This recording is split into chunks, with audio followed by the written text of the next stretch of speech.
who are present here, members of the media, distinguished guests, ladies and gentlemen, good afternoon. My name is Vincent Makwenya. I'm the spokesperson to the President, and I've been tasked to steer the proceedings for this afternoon as we witness the historic signing of the National Health Insurance Bill. In the year in which South Africa is celebrating 30 years of freedom and democracy, today we are here to mark another significant milestone in the evolution of our constitutional democracy and in our ongoing quest for social justice. That's what the signing into law of the NHI Bill represents.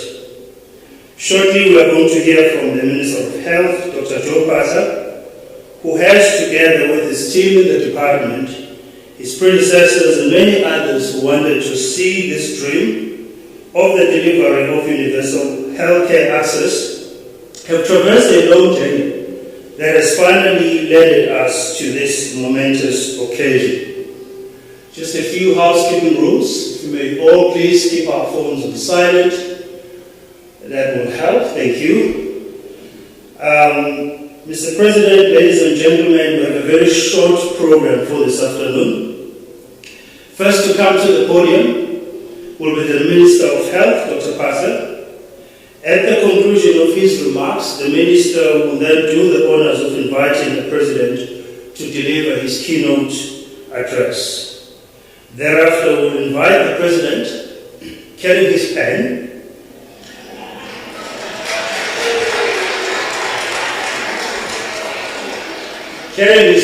which we've tested and ensured that it works, flanked by Dr. Pasa, as well as the MECs of Health to the front, to then sign the NHI Bill into law. Once the President has discharged his constitutionally mandated duty, he will then take leave of us. Dr. Pasa will remain behind to take questions from the media colleagues. So without taking up any more time, I'd like to invite the Honorable Dr. Pasa, the Minister of Health, if we may please give him a round of applause.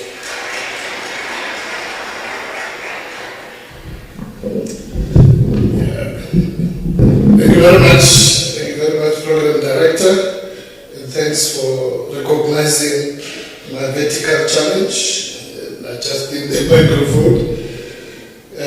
Let me pass my regards to His Excellency, the President of the Republic, Mr. Matamela Cyril Ramaphosa, the ministers present here, see my colleague, Minister of Employment and Labour, Minister Mercy, and might be other colleagues present, Deputy Minister Jomo, my colleague in the Health Portfolio, and other Deputy Ministers present.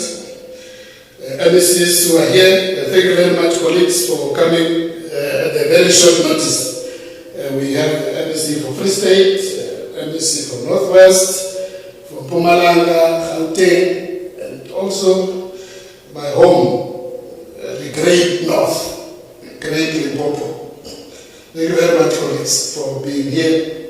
The chair of the Portfolio Committee, both the Portfolio Committee and also the Select Committee, from the National Assembly and also from the Council of Provinces, the NCOP, the advisor to the President, Professor Shisana, who's played a major role from earlier on up to now at the end of this journey, Director General in the Presidency and all other Director Generals and all senior officials from my department, also DG Mtelezi, leaders of all various organizations, political organizations, the Alliance, and all other formations from civil society, business, and also from labor present here. Ladies and gentlemen from the media and all, everybody present, Dumelan, Sanbonani, Abshe, Dimasia.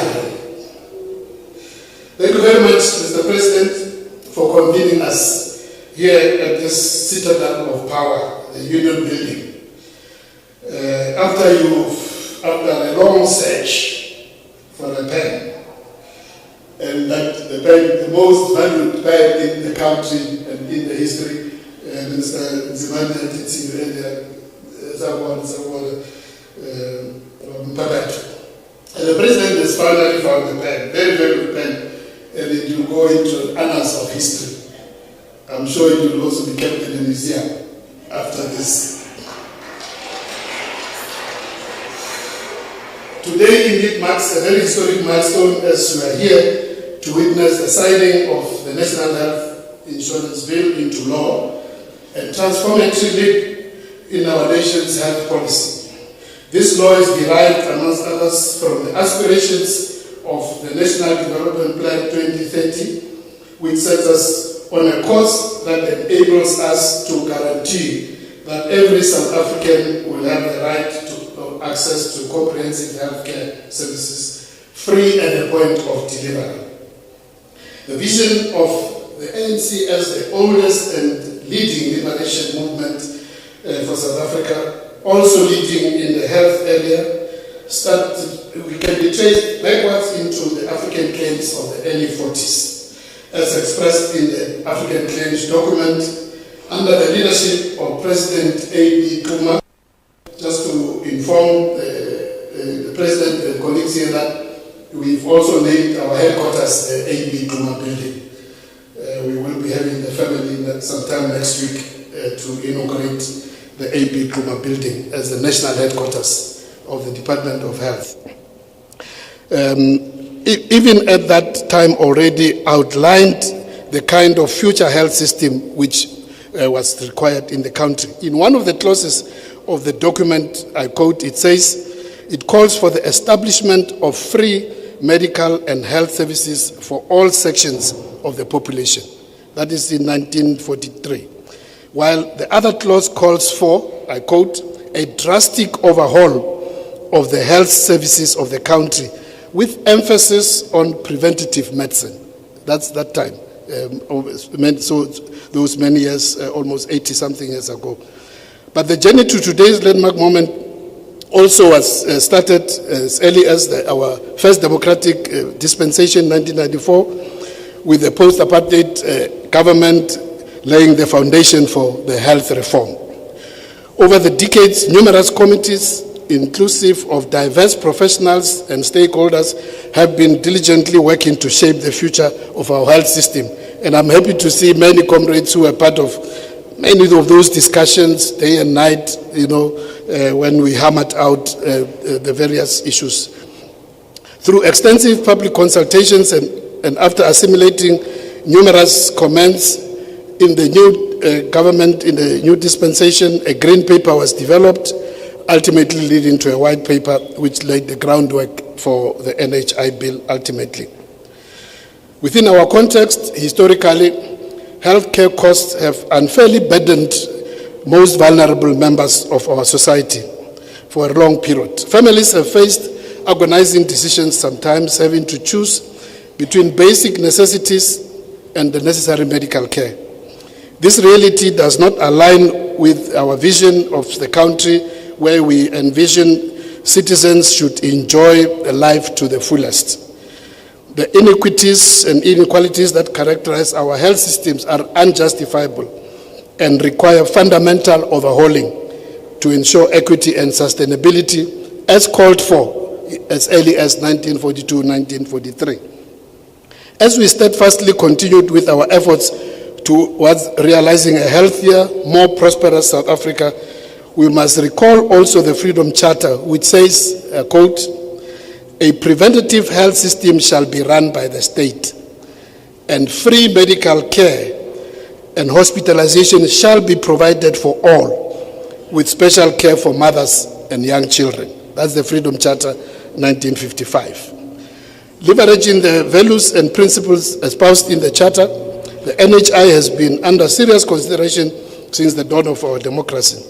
The primary objective of the NHI reforms are directed at unifying our fragmented health system and ensuring that Section 27 of our Constitution is realized, which guarantees access to health for all in the country.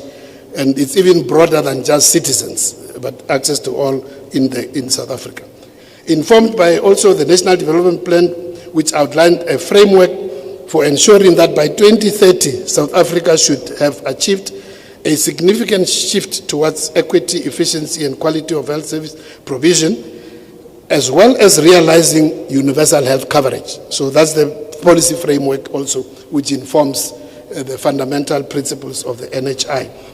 The implementation of this NHI is therefore not just a policy issue, it's a commitment to the well-being of all South Africans. It is important to emphasize that this policy development, as we have mentioned, started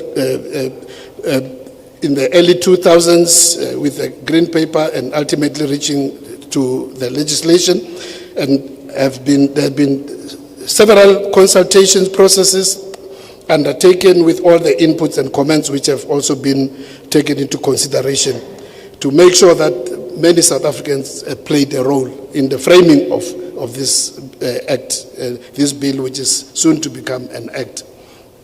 It was submitted it was approved by Cabinet in July 2019 and then submitted to Parliament, which then started the process of processing in the National Assembly under the leadership of the now Deputy Minister and former Chair of the Portfolio Committee, Deputy Minister Zomo, enabled by the whip of the committee, Comrade Honorable Munyai. Good to see you, sir, being here, having been the whip of the committee, always whipping us to make sure that we can drive this process.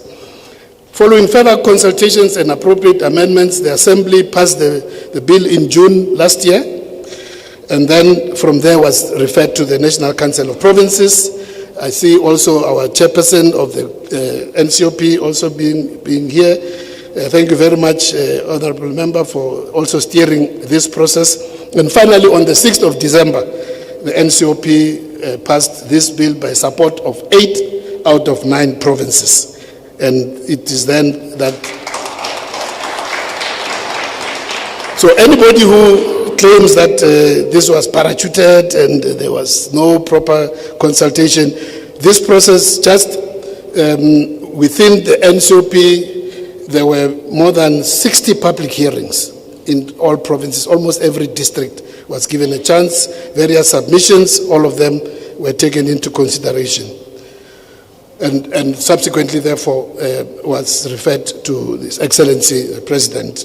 We are happy that after many years of policy discussions and 5 years in Parliament, this bill is now it's reached the stage where it is now, which allows that once it is enacted, which will allow the Department of Health to commence with implementation and to create the mechanisms for equitable, effective, and efficient utilization of the resources available to the country. Because the reality, as we say to many naysayers, South Africa is not short of resources.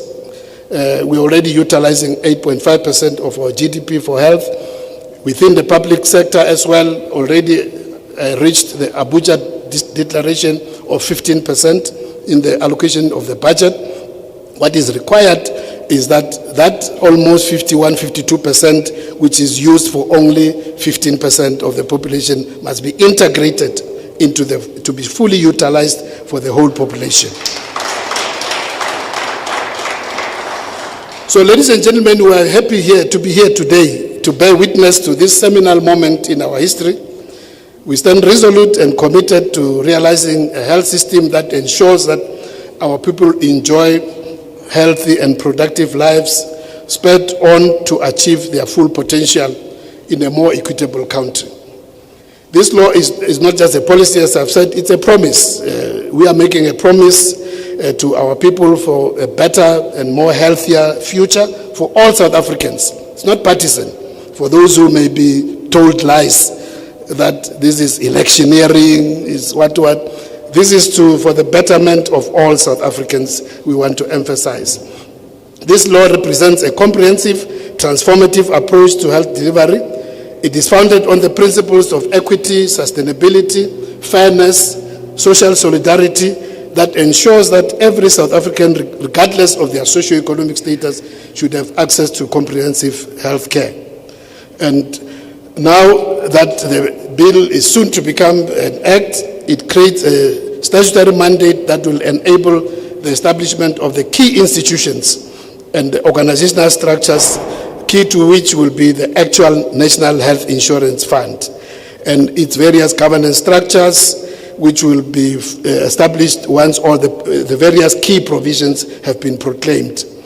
We must, however, emphasize the fact that this is not going to be a once-off, event. It's going to be a process. The bill itself outlines various phases, so we're going to be follow the phases as outlined. Our intention has always been to implement in a rational, structured, and phased approach. The Constitution does empower the President to set different dates for effectiveness of clauses of an Act. Therefore, the phased implementation of the Act will be undertaken with due consideration to all the specific sections when they're ready to be implemented, proclaimed and implemented, and will also have to follow the steps in terms of regulations, directives, and all that. All those are outlined in terms of our Constitution and law, even in the bill itself, the various processes of consultations, 90 days in most cases in terms of regulation. So we are going to be able to follow all this and finally establish a Schedule 3A entity in terms of the Public Finance Management Act. The Act, of course, does empower the minister to appoint a board, but also it's very clear that the people who are appointed there must be people of good standing.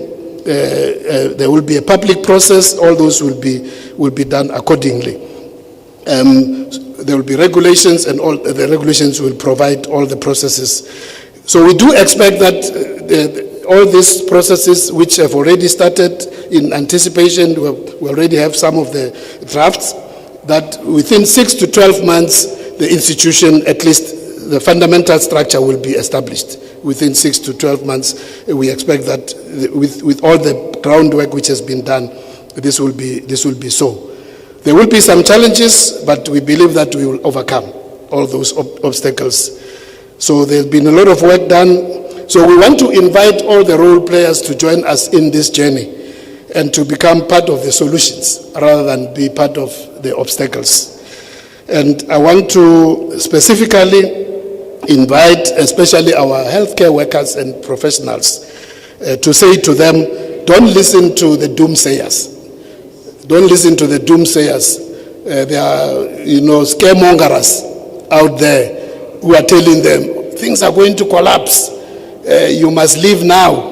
Now that the president has found a pen, found the next flight, stay here. Things are going to be better. That's what we want to say to our professionals. We're going to make sure that what has been achieved over 30 years can only get better and not get worse.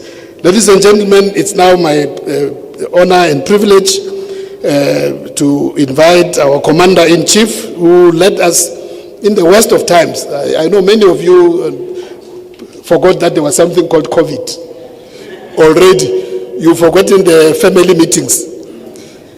You've forgotten. Now, this is our leader who led us through those very important family meetings at difficult times, not only in the country, but in the continent and also in the world. But I must say also to the doomsayers, this is the president who's also leading us out of load shedding. I'm sure even those who have been skeptical must now accept that we're making progress. Almost 50 days and counting. So even this one is going to succeed. Honorable Excellency President Ramaphosa, I invite you to address the nation.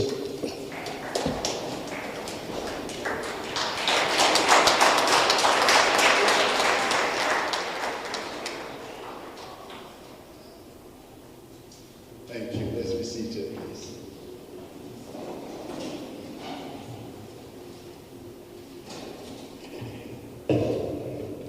Dr. Joe Pahla, Minister of Health of the Republic of South Africa. The MECs of Health from a number of our provinces.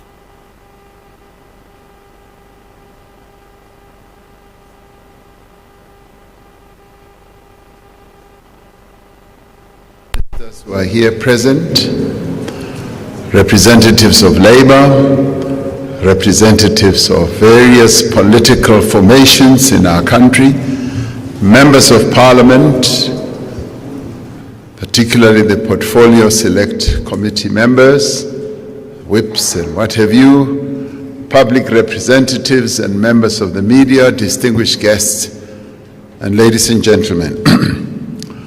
We are gathered here today to bear witness to the signing into law of the National Health Insurance Bill, which at the stroke of the pen is about to become an act of parliament.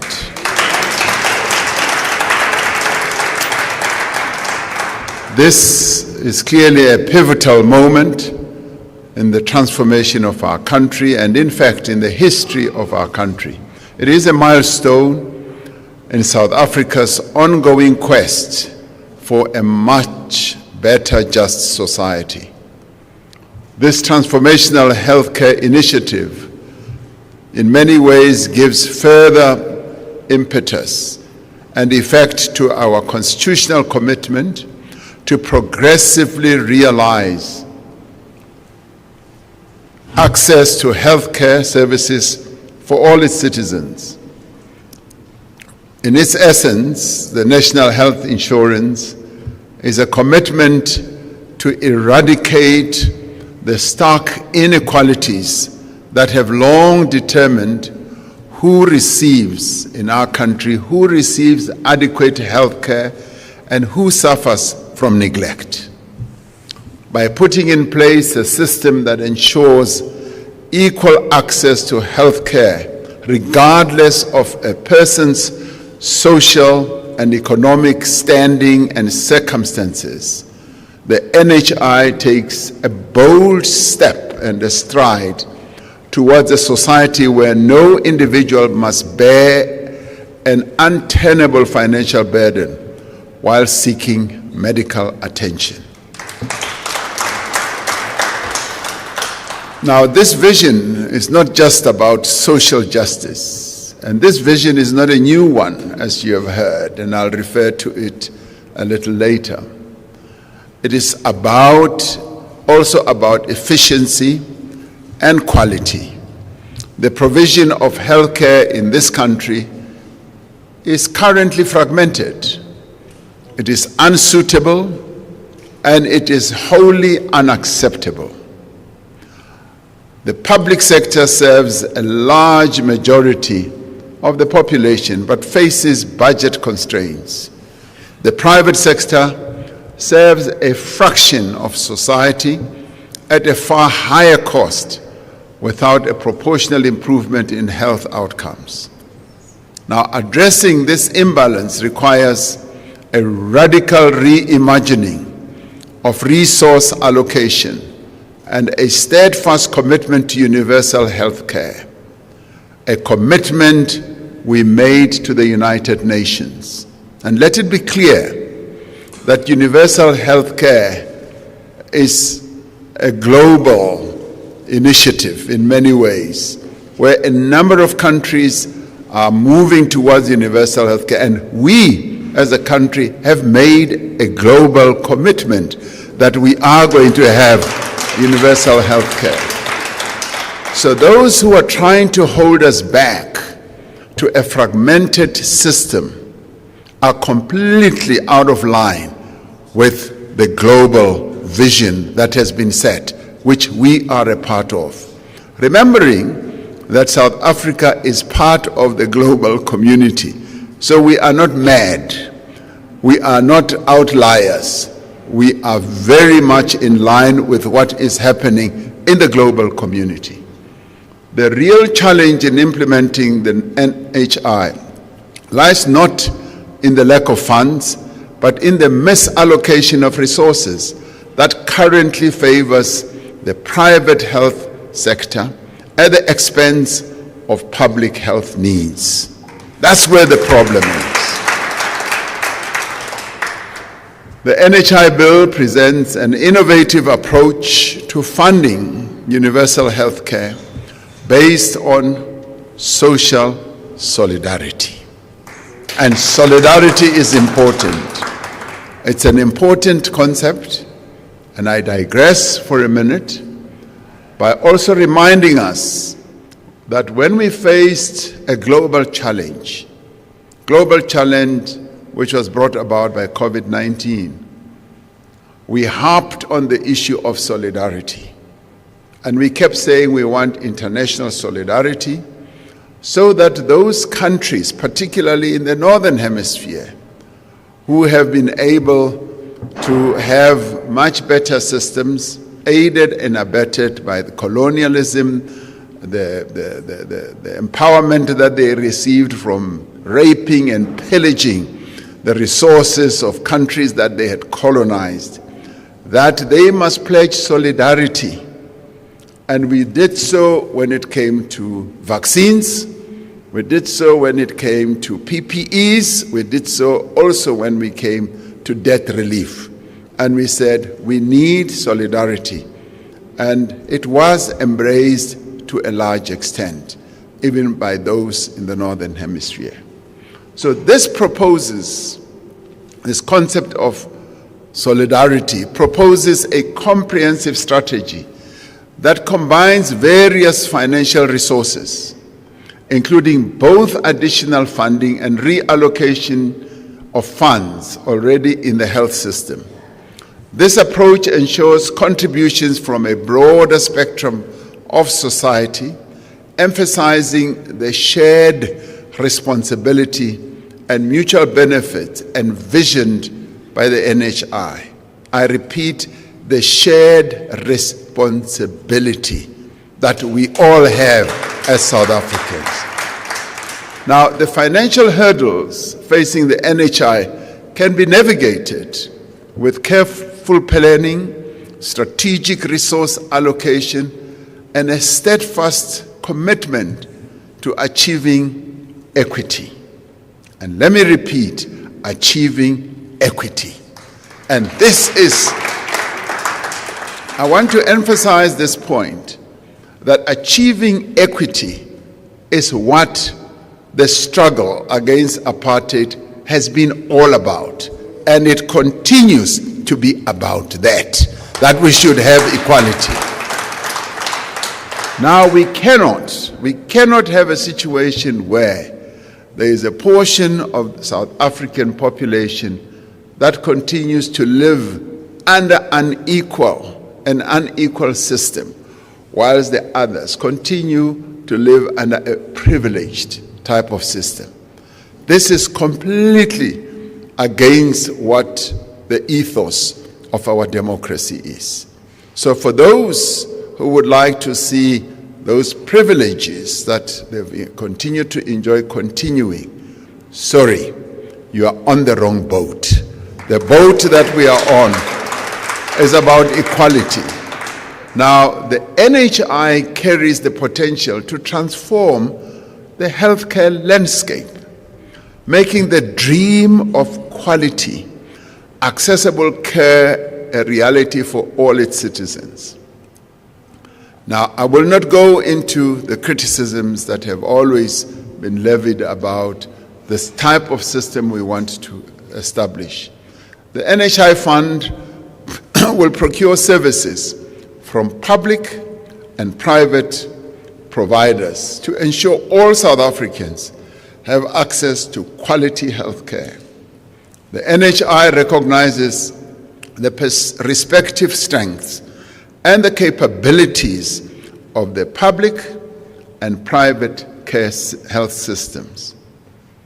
Now, quite often it is said that the private healthcare system is the real backbone of our health and they have the best of everything.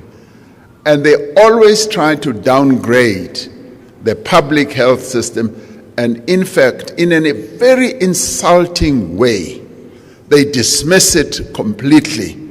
But let me tell you something, what we are trying to build is a Rolls-Royce system of healthcare for all South Africans. That is what we are trying to do.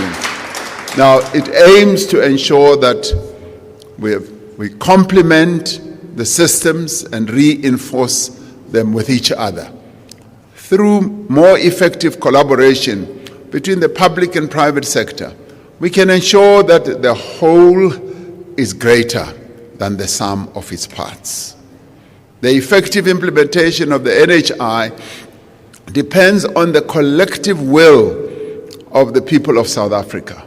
We all need to embrace a future where healthcare is a shared national treasure, reflective of the dignity and the value we accord to every South African person's life. Now, I know that there are fears, and earlier we were at the Elijah Bahai inaugural lecture, and I spoke about the fears that a number of South Africans had. Firstly, with the right to vote that all South Africans would have. A number of South Africans were terrified that all these many South Africans, largely black, would now have the right to vote.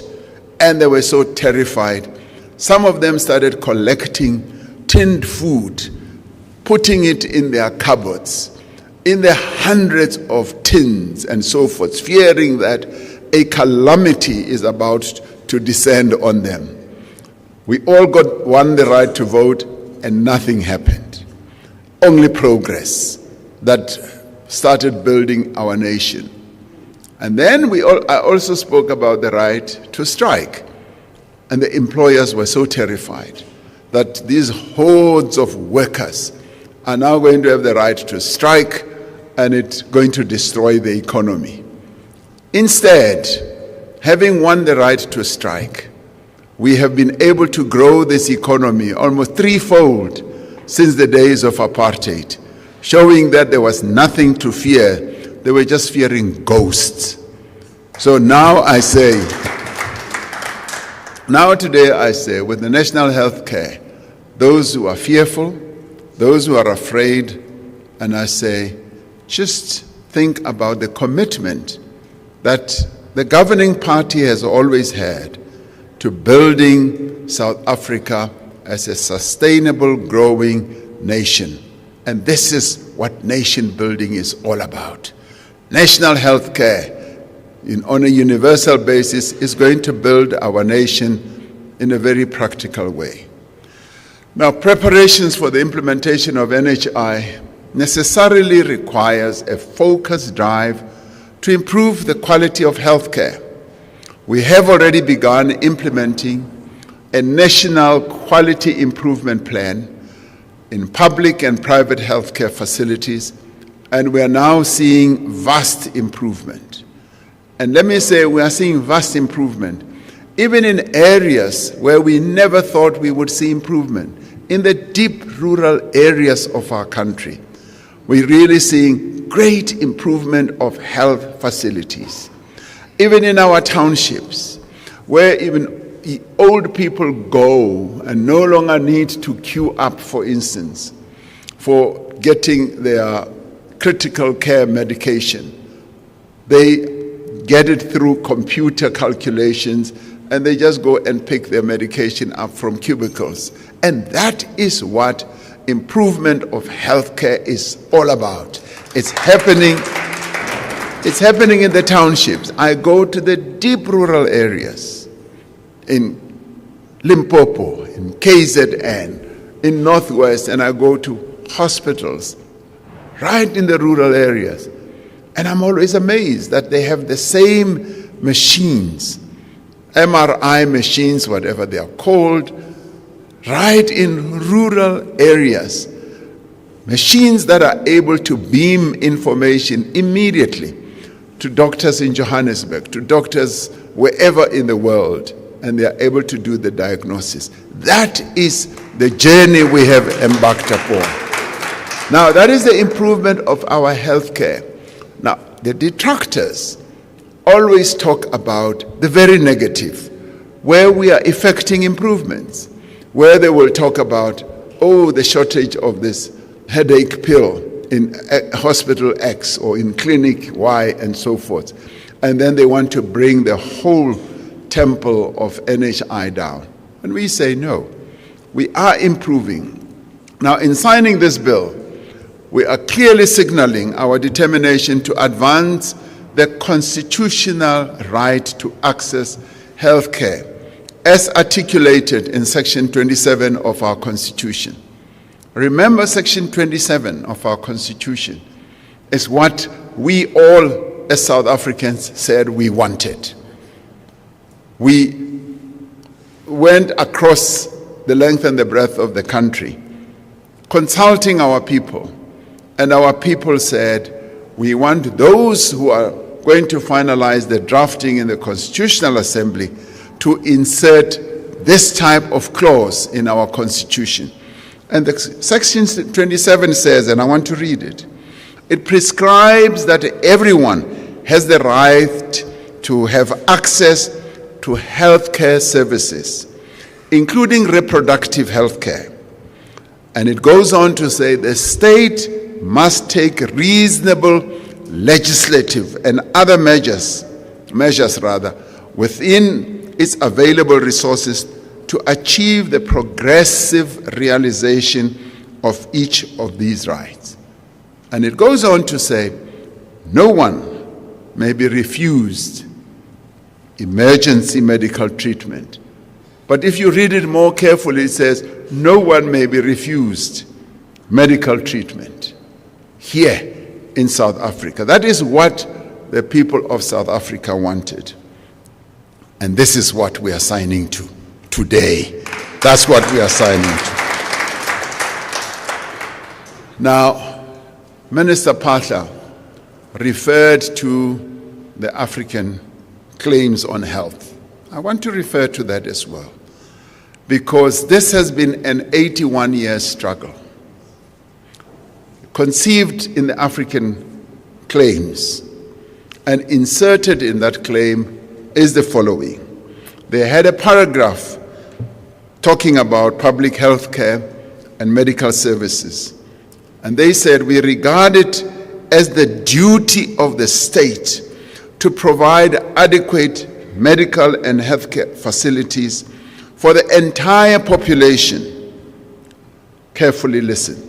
Not for a section of the population, for the entire population of the country. We deplore, they said, 81 years ago, and deprecate the fact that the state, and they used to use good English, we deplore, and they were very educated, these, we deplore and deprecate the fact that the state has not carried out its duty to the African in this regard, and has left this important duty to philanthropic and voluntary agencies. As a result of this gross neglect, the general health of the entire African population has deteriorated to an alarming extent. We consider that the factors which contribute to this state of affairs are these: the low economic position of the African, which is responsible for the present gross malnutrition, general overcrowding, higher mortality and morbidity rates. Now, who are the people 81 years ago who penned down this African claim? I want to give you just an insight of some of them. Some of them. It was an R.G. Baloyi, who was the TG of the ANC, R.T. Bokwe, who was a medical doctor, Reverend James Talata, a priest and Secretary General of the ANC, Godlo, member of the Native Representative Council, Kabane, teacher, Moses Kotane, Secretary of the South African Communist Party, and member of the ANC, Mac Lipodisa, a trader, businessman, Reverend Zed Mahabane, minister chaplain of the ANC at the time, Makabani, Mapikela, ZK Matthews, Mbata, Govan Beki, Mwerane, who was a teacher, member secretary of the Natal Bantu Teachers Association, Mufutsa Nyane, member of the committee NEC of the ANC, Molema, J.S. Moroka became president of the ANC, Mpitso, Mtim Kulu, there were many Mtim Kulus, Dr. Pixlika Isaka Seme became president of the ANC, Sitlogelo, Selepo Tema, editor of Bantu World, Kliniwe, A.B. Kluma was the president of the ANC, and. Now, this is a galaxy of really outstanding leaders of our people at the time. 81 years ago, were they mad? No. Were they clear about what was needed in this country? Yes. 81 years later, we are achieving the dream that they set out. Now, given that it took 82 years for the African National Congress, that's the governing party of this country, to achieve the freedom that we today enjoy, it has taken 81 years to get an achievement of the African claims. And that is why I'm going to sign this bill.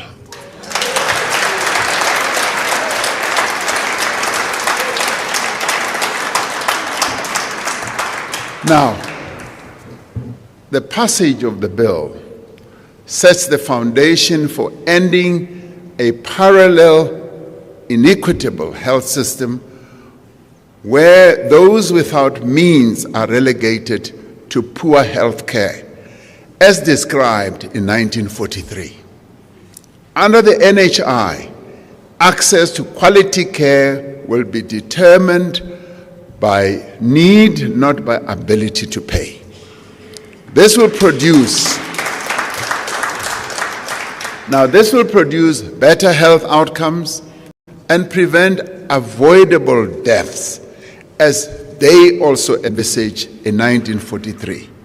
The NHI is an important instrument also to tackle poverty, as these leaders envisaged in 1943, as they said it was responsible for overcrowding, for poverty. The rising cost of healthcare makes families poorer. It is sad to hear families saying, "Ngiyakwa dokotela, and then I had to pay this amount, and that amount." By contrast, healthcare provided through the NHI will free up resources in poor families for other essential needs. And through this, we will be able to reduce poverty. We will be able to reduce inequality. And this is an essential step on our journey as a nation to make the lives of our people better. The NHI will make healthcare in the country as a whole more affordable.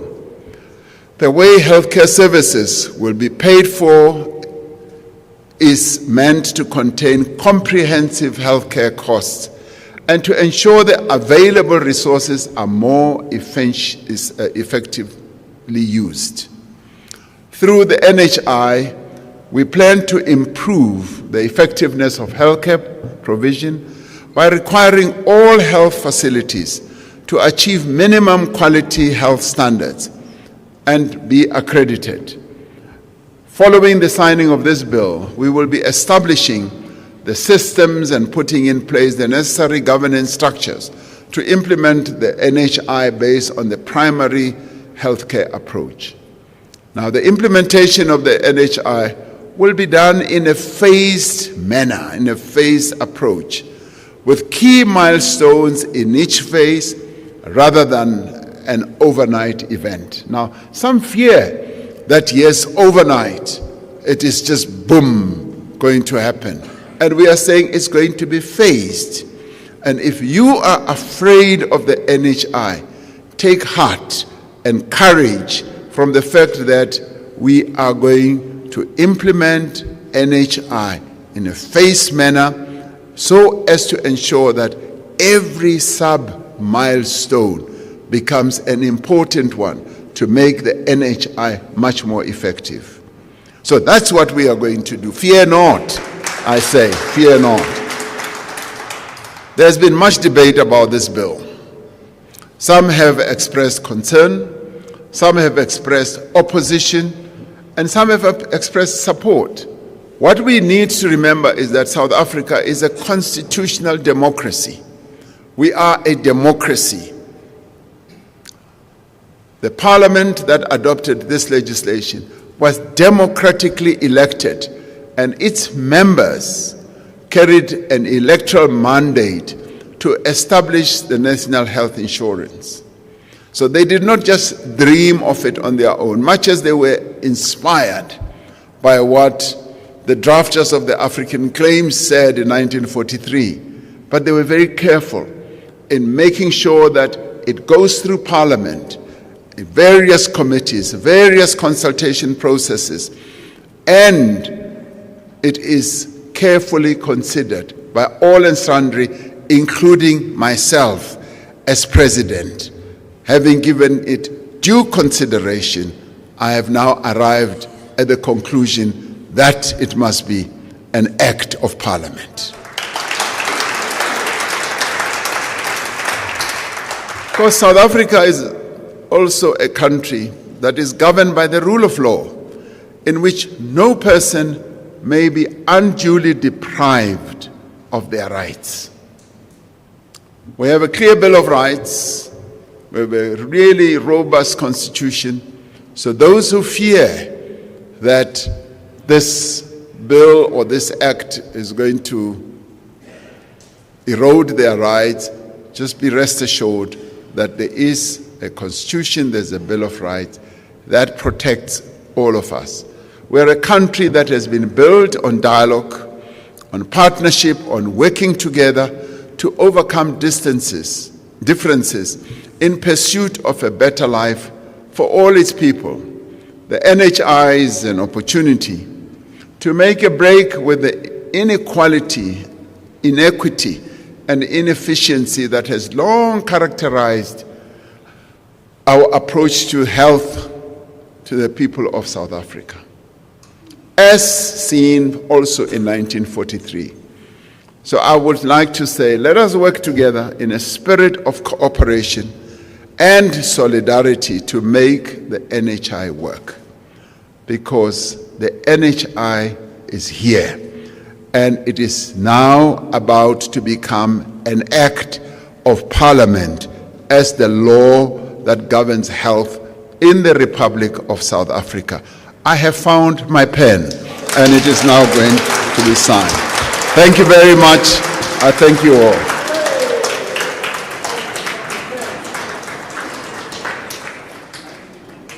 With an applause, another big round of applause.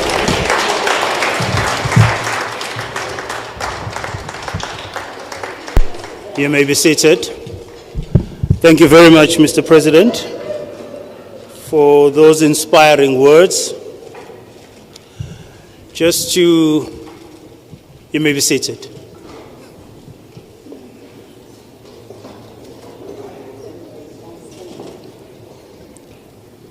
Just a few acknowledgements of some of the dignitaries that have graced us with their presence to witness this momentous occasion. We have the World Health Organization country representative amongst us, Mr. Fabian Ndenzako. We also have the President and the CEO of the Health Professionals Council of South Africa. We have the Chair of the Portfolio Committee, Health Portfolio Committee, Dr. Jacobs. We also have the Chair of the NCOP, Health Select Committee, Mr. Zoisile Njandu. I I'd also like to recognize all health professionals that are here with us, as well as leaders and representatives of big business that are also here. Also like to recognize Minister Nzimande. You're welcome, Perpetua. And also recognize Minister Chulas Ngesi, the Minister of Employment and Labor. And lastly, recognize Ubaba Utinangwe, the Deputy Minister of Health, Dr. Sibongiseni Dlomo. We also have, even though I said lastly, the DG in the presidency, Ms. Pindile Baleni, in our midst. And we also have the DG from the Department of Health, Dr. Nicholas Crisp, who has a lot of work ahead of him in ensuring. Oh, Buthelezi, sorry, my apologies. My apologies.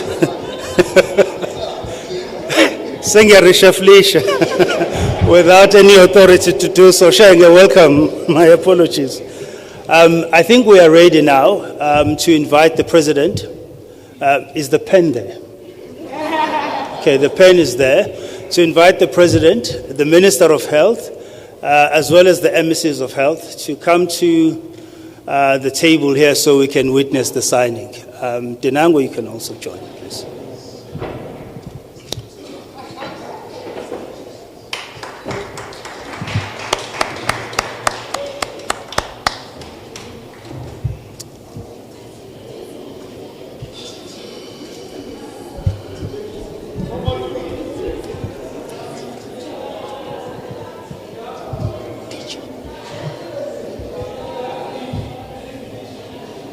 Okay, if we may please sit it, because we're blocking the view of the cameras at the back. This is a live event.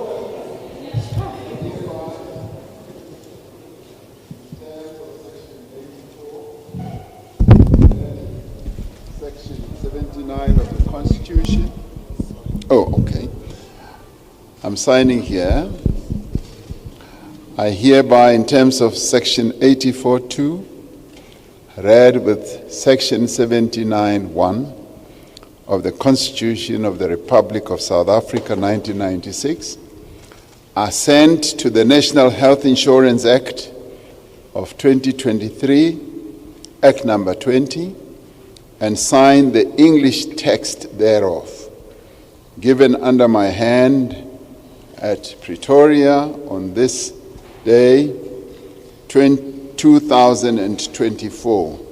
So I sign where it's written President.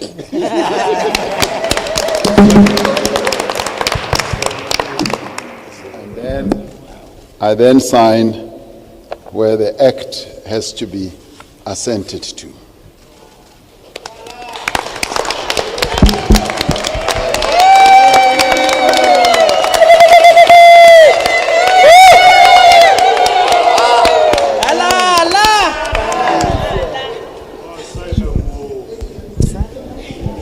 Thank you very much, Mr. President, and to the Minister as well as the emissaries of health.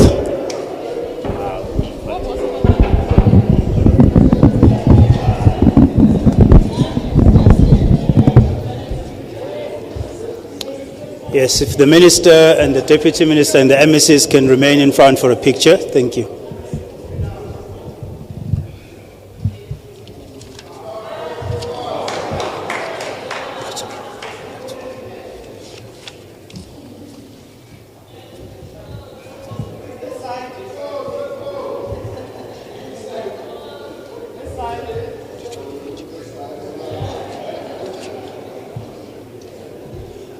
If you may remain standing so that, thank you. Oh, no.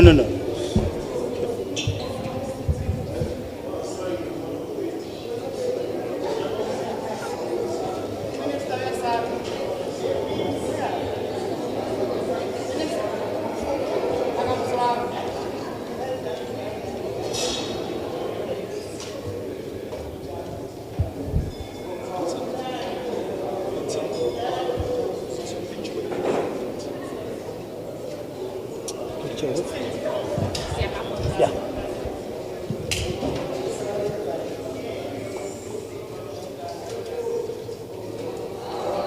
Please. Photographers in front, please do not block the cameras at the back. Thank you. Okay. The team.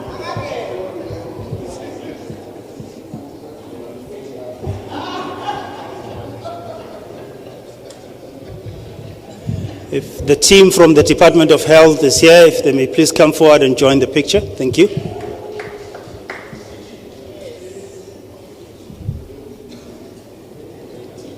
And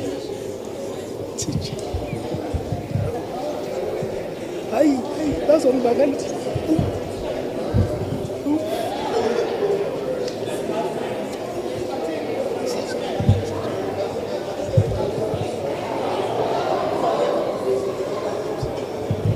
Okay, ladies and gentlemen, at the conclusion, okay, great.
Okay.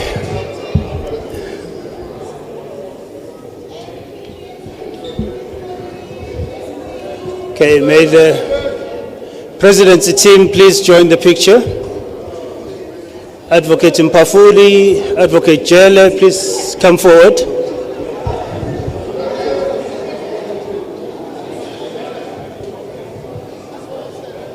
Just take off your tag.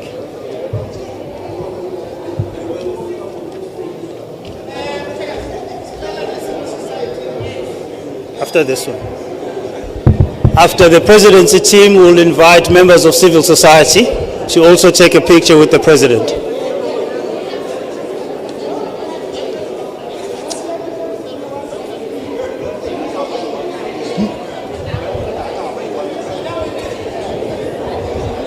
Okay, thank you very much. Mr. President, please remain in that position. Members of civil society, please come forward. Yeah, you'll take it at the end.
I spoke to him.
Somebody's going to auction. The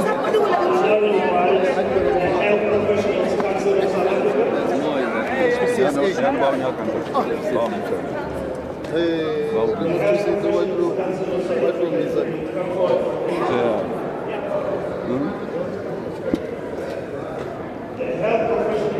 of South Africa, as well as all other health entities, if they may please come forward and join the President for a picture.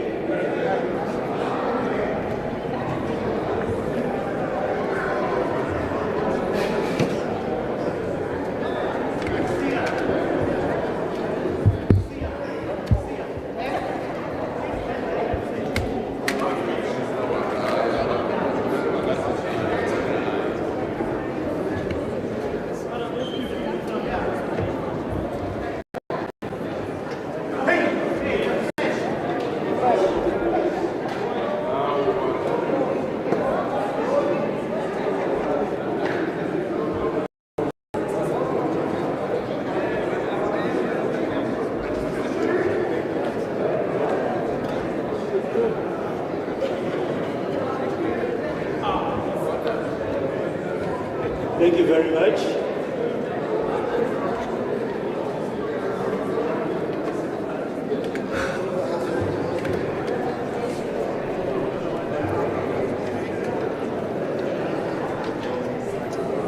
Thank you very much. Thank you very much. If we may just have the President alone with the signed bill. Thank you very much. We just need to have the President alone with the signed bill. Thank you.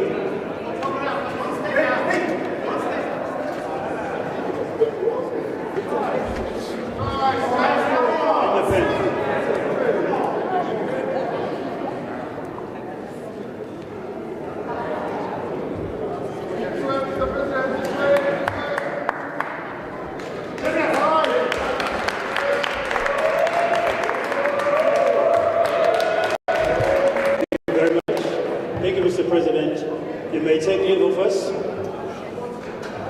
That brings us to, if you may please remain seated, ladies and gentlemen, please remain seated. This brings us to the conclusion of the proceedings this afternoon. I'd like to thank everybody that made it for this historic signing. I'd like to now invite the Minister of Health, Dr. Joe Pasha, to field a few questions from media colleagues and invite my colleague from the Department of Health to come and assist with the facilitation of the media engagement. Minister.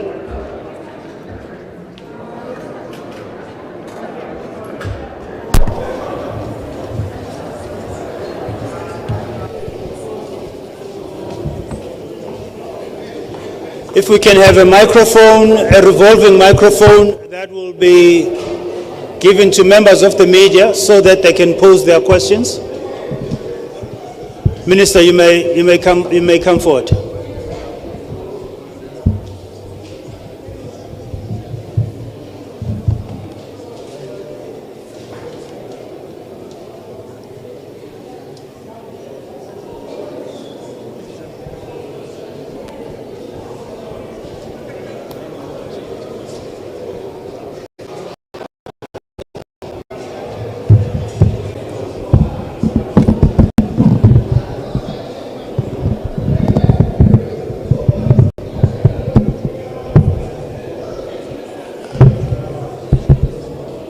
Hello?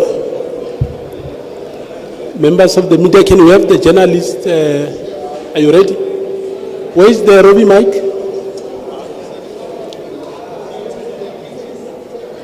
Okay. Okay, can you go back? Most of the journalists are seated at the back.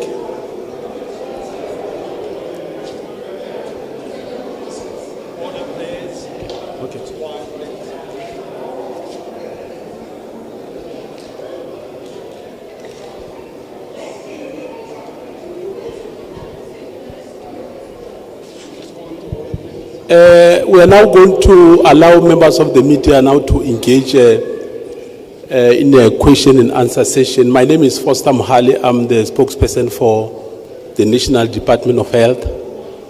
It's my pleasure to share the podium with the Minister and the President Can we check where are the roving mics? Yeah, as you pose your question, can you tell us who you are, your name, and the media house where you come from?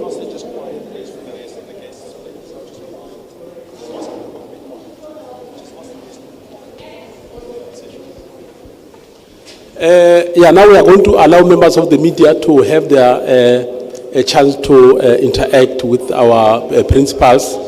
So I'm going to allow, I see we've got all the roving mics at the back, and all the respondents are sitting in front. Minister, the Deputy Minister, the MECs for Health, and the DG and other senior officials from the Department of Health will assist with in responding to some of these questions. So I'm going to allow the first question from, just mention your name and the media house you come from.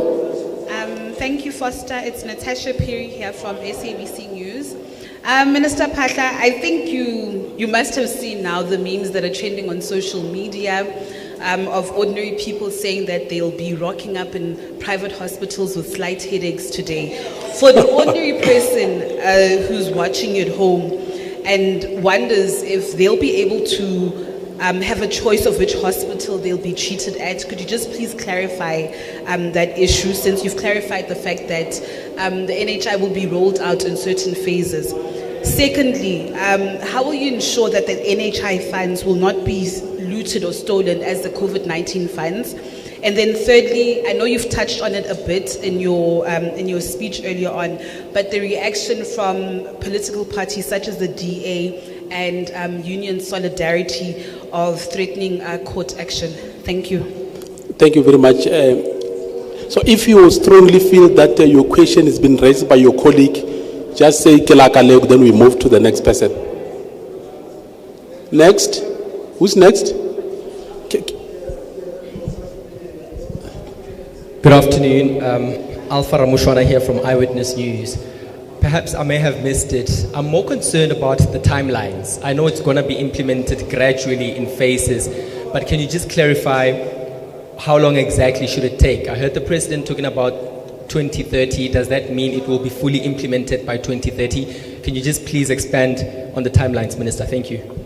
Thank you very much. Short and sweet. There's a ENCAO. Just next for you. Hi, Minister. It's Amanda Koza from News 24. Please, can you explain in detail just the practicality of how it's going to work to the public? Thank you. Short and sweet. This another hand that side, ENCA that side, then we'll come back to the side. Thank you. Silindelo Masigane from ENCA. Now, during both speeches from the President and the Minister, you alluded to the fact that there was a wide consultative process, but it seems there are at least 6 or 7 challenges that we can expect in court following the signing of this bill. Can you just explain to us what, in your opinion, you believe is the resistance to the NHI? Thank you. Next. Who's next? This side. Thank you so much, Junior Kumalo from Newsroom Africa. Firstly, Minister, nothing seems to have been amended from the bill. So there were thousands of submissions on the bill into those submissions taken into consideration. Also, 5% of the GDP already goes to healthcare. So is this an admission that that amount is not enough in its current state, the 5% basically? And power seems to be concentrated in your department when it comes to NHI. Surely this goes against the basics of good governance. Where will the oversight come from? Thank you. Thank you very much. We've got the last question before we allow the Minister and the MECs and the Deputy Minister to assist. Thanks very much. This is Ndando Tukwana at Bloomberg News. Minister, in your remarks earlier, you said that the NHI started a long time ago, the work on the NHI started a long time ago, and you then said that the signing today is not an electioneering move. And my question then would be, why did it take so long to eventually sign it? Thank you. I'm going to allow Minister, when he was presenting here, he was not representing himself. He was representing all the leaders who are here, the MECs, the Deputy Minister and the DG. So if we cannot be able to respond to certain questions, we'll allow others to assist. On that note, I'm going to allow a minister to come and lead with the responses. Then he will be able to allocate other responses to other participants. Over to you, Minister. Well, thank you very much. Thanks for the engagement. The question of maybe the misunderstanding or the expectation that people can, I've seen some in a satirical way showing people who say the moment they get a headache, they are going to rock up at any of the private hospitals. Well, some of it may be genuine misunderstanding, but I take it, South Africans are very humorous. There is humor in South Africa on everything. Even the most serious issues, you just watch everywhere, you will find some humor. So I'm expecting that some of those are really just in the context of a lightheartedness, but in the serious manner, we are quite, we are very clear about the fact that this is a momentous occasion today where we now have the law through which we can be able to start the real building legally, so with a framework of a system which will ultimately achieve equitable access to the health facilities in the country. So we want to just emphasize that at every step, as the President also emphasized, as we establish the institution, as we roll out some of the programs, there are some of those which already the team in all the provinces have already been doing, some of the basic, capitation work.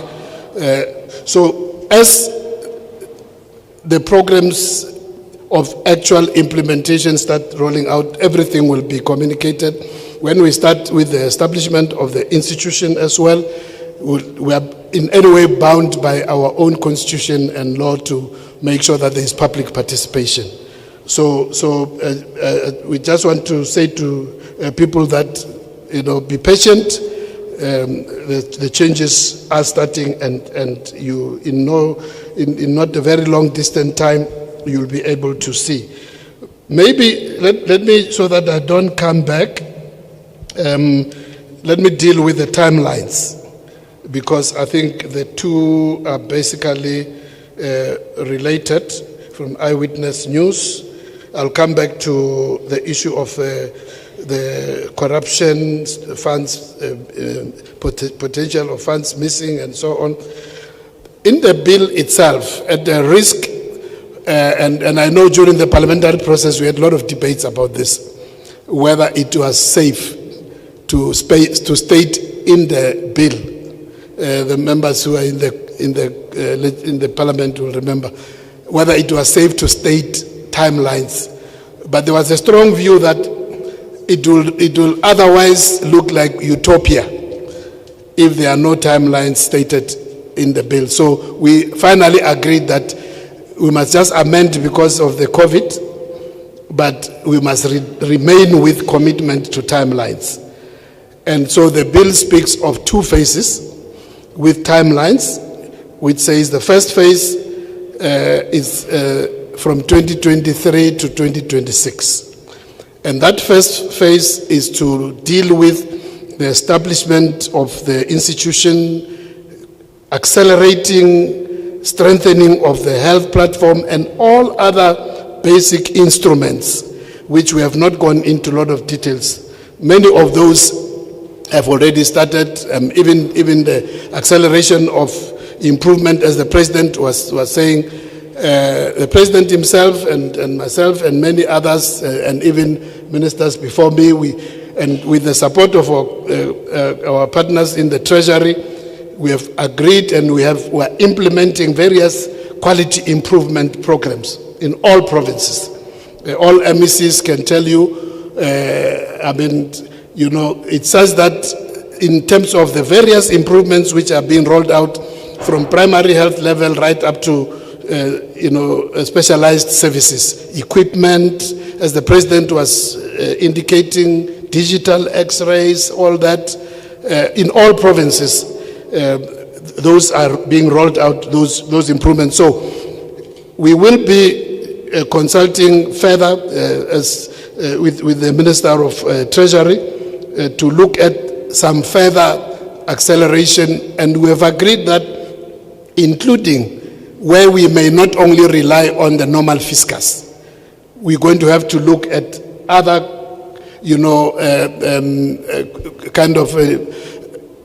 measures in terms of funding models through which we can, both in infrastructure and in equipment, where we can be able to accelerate. So that is the first 3 years, from 2023 up to 2026. So within the middle of 2026, then 26, 27 up to 28, we now, in terms of the Act, it commits us, although some element of actual programs should be starting even in the first phase. But when it comes to the second phase, it must be more intensive conclusion of actual implementation programs in terms of contracting of services. Of course, in the public sector, it's much more easier to accredit and be able to include those which, there are a number of public health facilities which even tomorrow, especially at the primary health level and even at some of the district services, which even, as early as tomorrow would qualify in terms of the Office of Health Standard and Compliance, which is doing these assessments. So that is the second phase. We do acknowledge also that even though the second phase will be really focusing on actual implementation of the programs, the purchasing of services, this will be built up even in the first phase. The bill also commits us to look at vulnerable groups, and somebody said to me, but we already have free services at clinics. So what is going to be new in the primary health now? And I've said, even though we have free services at clinics and community health centers, there are still a lot of primary health services which are not part and parcel of our package. We don't have enough, for instance, in terms of physiotherapists, in terms of hearing audiologists, dental therapists, dentists, and various other key services which must be part and parcel. And also, when we say primary health, we also include general practitioners, GPs. We want to get in this first phase to conclude through this capitation, making sure that at various district level, we enroll more and more of GPs to provide services, not only in the pilot period. We're looking at doing that only at our health facilities. We want this model now to look at where even GPs at their own rooms, once they meet the standard, they can actually enter into agreements so that, and to do that, of course, it will mean that there will need to be some kind of further funds injection. And we have some idea in terms of some low-hanging fruits, in terms of possible funding, which we must, of course, the custodian of any public fund is the Minister of Finance, and we are engaging in that regard. Security for the funds, already before even this signing, about 3 years ago, with the leadership of the President, there was already a health sector anti-corruption forum, which has been established, which those who were at the Presidential Health Summit will remember the SIU did give an update of a report in terms of some of the areas where the forum has been able to intervene. We've got the SIU, we've got the police service, we've got a number of other, health agencies involved. But also within the control systems, we definitely are committed to make sure that through all the various accountability systems, through a very transparent governance system of the board and the various committees, but also this is an entity which we must report at any given time in terms of timelines, quarterly and so on, to Parliament. We must report to Parliament on a regular basis, but it can be called also at any time if there's anything which is suspicious. It can be called to Parliament to account. Now, also the issue of the court, I think the number of other people who raised that from the DA and Solidarity, and I think Slindela did say there's about 7 you are aware of who are threatening to go to court. Well, this is a real radical departure, and it therefore, you know, when you want to move from a comfort zone, there will be a lot of people who will be unhappy from just from a comfort zone. People are used to certain way of things, but also there are also vested interests. Some of the organizations, if you trace historically, and I don't mean to enter into election politics, but if you look at the constituency of some of those organizations, you will find that they've benefited not only in terms of the lack of radical transformation in the sector since democracy, but they had benefited from even the previous dispensation. And they've had the comfort of benefiting even more in democracy, building even more assets in the course of democracy. So anything which threatens that comfort is going to be, a challenge to some of these organizations. So we accept the fact that that is so, but also, as the President has mentioned, we are in a democratic country. The courts are part and parcel of our democracy. We've got a constitutional democracy. We know, even people who disagree in the church, they go to court when they differ in the church as to who must be the bishop. People who disagree about the nduna and the chief, they also take the matter to court. So here we're talking about serious vested interests. So we do acknowledge the fact that that's really, and they believe that they've got a point. So we must be ready to go and present our case, because they've said, some of them have said, it's not a question of they may. They are saying it's a matter of time as to when they will go to court. So we do understand that, and that's our approach. So I've dealt with the timelines. Practicality, the question of practicality. Well, essentially in practical terms, what you are saying is that moving forward, we want to start building a system, firstly, where all the citizens of this country will be able to be, they will be able to be on a reliable system of registration, and through which they can be able, once the system is fully operational, they can be able to go to various facilities. If you fall ill in a particular area, for starters, we'll have a portable system with your ID.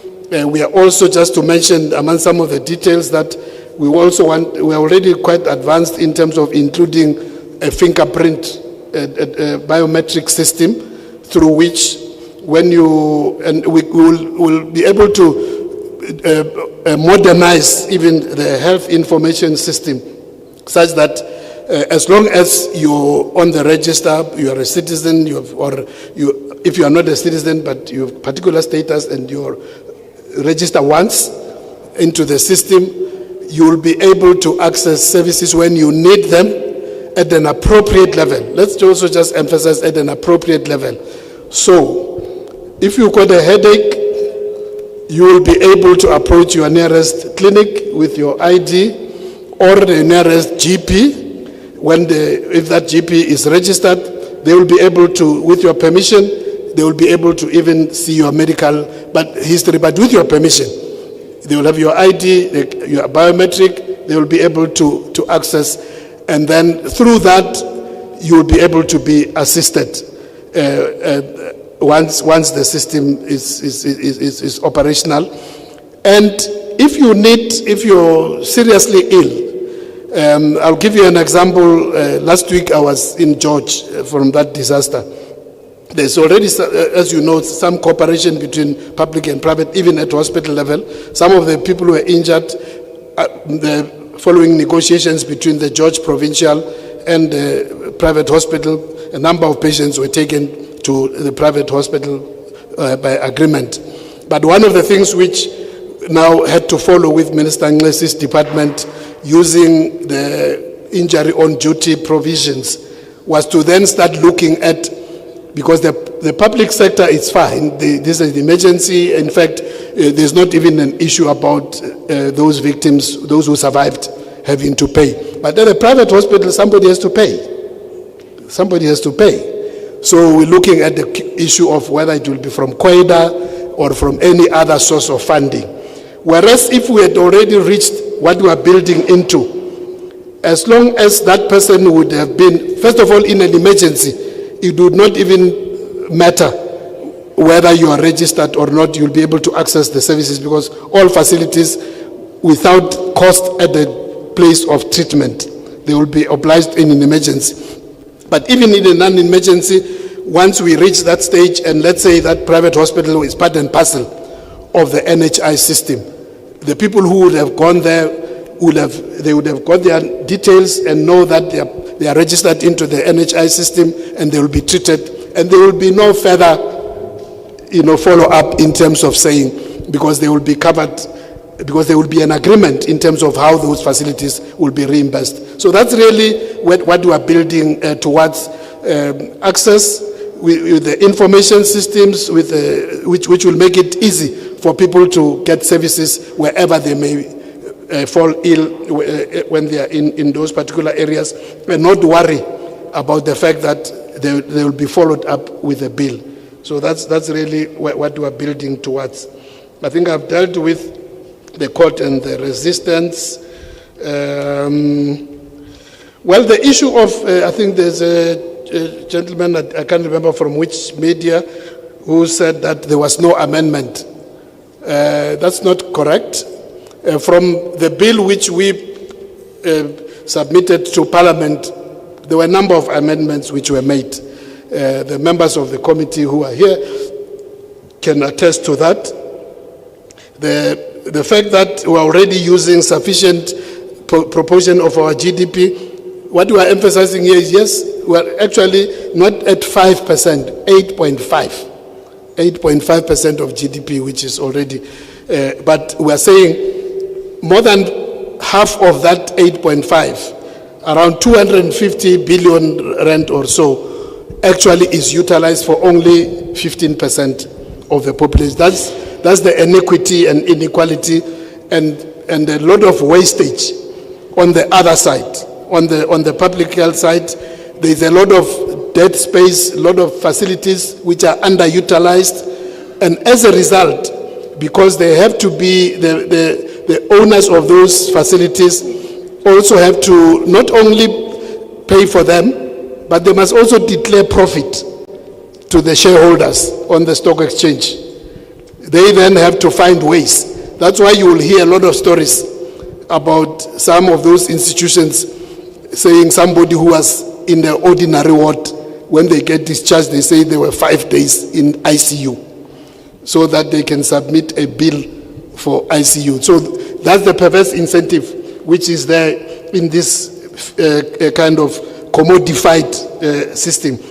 So that's why we are convinced that with a proper management, there's too much, there's over-servicing, but there's also overcharging. I mean, you go to, and to see that, you will find that for a same service, even here in Tswane, there are different private hospitals. I can bet on my last rand, if you break your leg now, please don't break your leg. And if you go just across to the hospital, just across, not far from here, there's one which is not very far. But if you then say, I still have some time, let me go to the east. There's another one down here of a different company, just across Gezina here. If you were to break the same leg, the same bone, one goes here, the other one goes that side, one may pay double to get that leg fixed between the two hospitals. But they will have the same x-ray machines, the same equipment, and the orthopedic surgeons will have been trained by the same university and all that. So we know, ladies and gentlemen, that this is doable. It's being done in various countries where we are learning. With the economy of scale, all that we are saying going forward is that this NHI will go to all these people and say, for a fractured tibia and fibula, what we call in medical language, a tib-fib fracture, or a hip dislocation, whatever. This is the standard. This will be the standard. So, as the NHI fund, and it's done in various countries. As the fund, I'll give you just an example. One of the CEOs he was telling me that their group had to leave the UK. And he said, we tried to compete with NHS, it didn't work. Because the NHS will give you a number of patients and say, we've got a backlog in hip replacements. So we're going to give you 100. But for that 100, we'll pay you so much. Take it or leave it. So you will get the patients. They will not pay anything because the NHS will pay for them. Because they've got a backlog, they will give to your private institution, but they will give you the price. And he said, it's up to you to then work out how you're going to make do with the work. And so there's very practical examples of how this would work, and we can reduce the high costs and the duplication and the overcharging. I think I've dealt with all of them, Foster. I hope there is no more questions. Okay, let's check. Thank you, Honorable Minister. Let me check if we don't have any inputs from DM. Any input? DG? DDG? MECs? Okay, on that note, let's get the second and possibly the last round of questions. I see hands that side. 1, 2, yeah. Thank you so much, and good afternoon, Mugale. Francis Loagamachate from Progressive Independent News Agency. I guess none of us knows who will be in government post the 29th of May. So, with the term of office coming to an end of the current government, what are the implementation transition plans in place to ensure seamless implementation of the NHI? Thank you. Thank you. Next.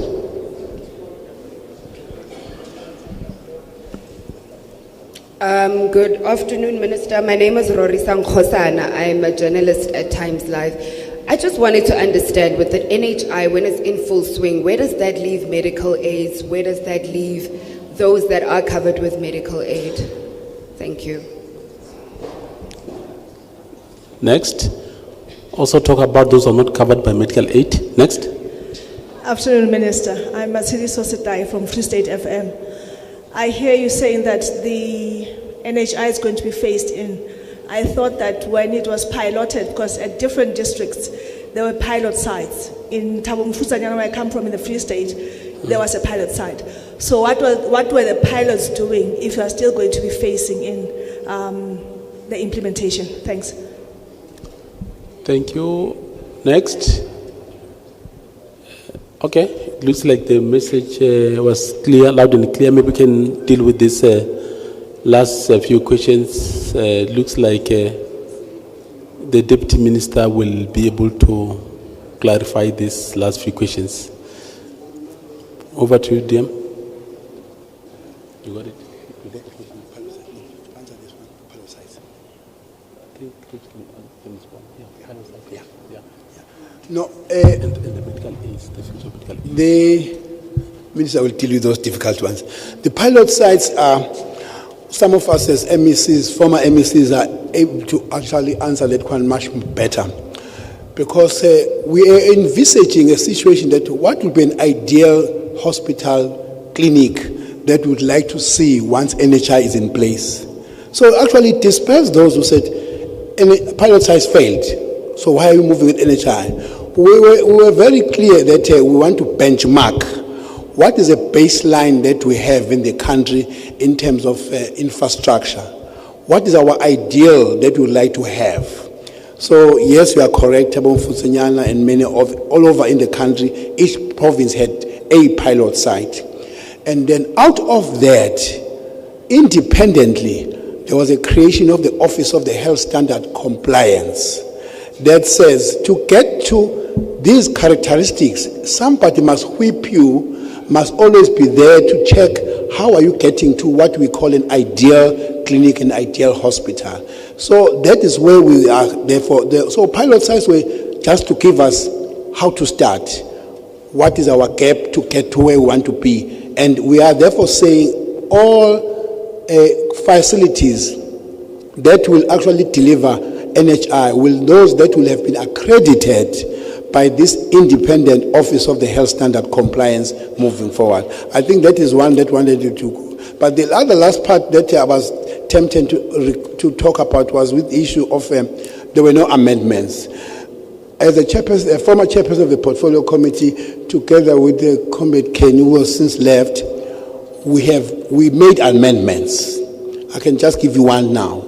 There were issues that were, firstly, let's just agree that if people come and present, which we listen to all of them in the Portfolio Committee, it doesn't mean that we are therefore going to change everything or part of the things because we have listened to them. But even the opposition parties now, they are saying, even if we go to court, we will not be going to court to actually say you flouted the process. We were very clear, the process was very clear legally. They may just be going to court because they do not agree with the content, but none of them will actually say we're left behind. In fact, as we were doing public hearings as a Portfolio Committee, we received 118 submissions of this institution, that group of people who came to present their views in the Portfolio Committee. So none of the people were left out. Consultation was very wide. We could not consult longer than what we did. All those institutions, 118, despite public hearings, who requested to come and make their submissions, were given a space. It's just that when you actually come and talk, we would fundamentally hold on to what we think is NHI and would not necessarily change the whole process. You have come to make a submission. Your submission is noted. Just to give you an example, there were clauses where it was saying the minister shall appoint, the minister shall do this. We amended as a Portfolio Committee that process to say the minister, in consultation with, and we mentioned various bodies that the minister had to consult to actually come to then make that determination. Thank you very much.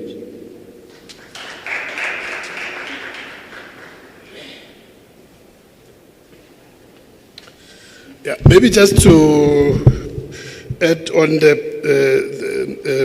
input by the Deputy Minister on the pilot, to say some of the things which we said even earlier, that we have learned a lot of lessons. We have made, some of the basic steps, not just in infrastructure, even in terms of equipment, in terms of the health information systems, the health patient registration systems. Starting with the pilot, now we have reached the stage where we are now rolling. We started with the pilots, now we are rolling to the whole country to make sure that the health information, the equipment which are required, and all that can be able to be because we now have the experience to can roll out to the rest of the country as long as we can be able to fund that. The transition Well, you see, the beauty of government and state is that while parliament and parties may come and go, but the state remains. When you pass a legislation, it may have been passed by a particular group of MPs. They may even belong to a particular party in the majority, but becomes an act of the state. And even if, whether within one party or even in parties, there may be changes, because that's a system, political system ensures that even within parties and even between parties, there will be changes from time to time in terms of who's in charge, but the state and government remains. The officials who were taking pictures with the president here, starting with the DG and DDGs and the directors, they are not going for elections. They must implement the law. The president has signed the law, it must be implemented. Whether Pasha is not there or not there, whether Lomo is not there, whether MECs are changing or whatever, the law will be there. It will be governing how health must be transformed going forward. They can't say this was I didn't say this was a Mutwaledi bill or a Mkize bill. I found it, I ran with it. Whoever comes at the political level will find it on the desk, says implement, must implement. And the DGs and the DTGs will be having programs which will also be now, liable for funding. Because you see, when you have an act, you now have the power. Also, when you go to budget with the treasury to say, this is in the act passed by parliament, we must do A, B, C, D. That function must be funded. And then the treasury must allocate the funds so that you can be able to implement the law. So don't worry about 29th of May. What the president has done closes the picture. 29th of May is irrelevant. The law is there. Whoever comes, if they want to try maybe go to court, it's fine. Whatever happens, they may try it maybe in parliament if they think they've got some better power. It's going to be a struggle. Struggle continues. But as that struggle continues, the law will be there. And they must implement it. So we don't have to really. Now the last one in terms of medical aids, please, I saw also on some of these hilarious statements, I hope it was just somebody was sending a message, tomorrow I'm saying medical aid. I'm not paying for this bloody medical aid. There was somebody who was sending a message, 30th of May, no more deduction for medical aid. We want to say to all South Africans and everybody, if this is a process, when that is ready, you will be informed. The medical schemes registrar, the chairperson, Dr. Mabiba, there is a chairperson of the Council for Medical Schemes. She will tell you when your medical scheme is no more relevant, together with the CEO. As it is now, she has not run out of a job. Medical schemes are still there. She still has to regulate them. And even when their scope and responsibility changes, she will make the regulations to say all maternity is now covered under NHI. In terms of regulation number this and this, as from this day, don't deduct from members about maternity. Maternity is now covered by NHI, primary, secondary, and even cesarean section. This is and when they say it will now be covered by cesarean section, it doesn't mean the hospital will just put a price. No, they will be told a cesarean section in a private hospital is 100 rand. That's what will pay you. But you will get the patients, but not the current situation where private hospitals are doing 90% cesarean section. The norm is supposed to be around 25% or so. They are doing 90%. Because why? Keep the theaters busy, get more cash into the hospitals. So keep your medical scheme, everything will be transparent. the day when it reaches certain reduced coverage, Medical Schemes Council and the ministry will announce when everything, all basic services are covered, hopefully by 2028 and going beyond. Those announcements will be made. Please don't throw away your medical scheme and don't stop your stop order by tomorrow. Thank you. Thank you very much, Honorable Minister, Deputy Minister, MECs, and everybody. That was the last round of questions. The rest we can entertain them outside this formal event. In the best interest of time, let me unofficially, delegated, take this opportunity to welcome everybody who made it to this very important and historic event. Indeed, the journey for better life for all South Africans has begun. So on that note, I'm going to declare this media interaction session adjourned. Thank you.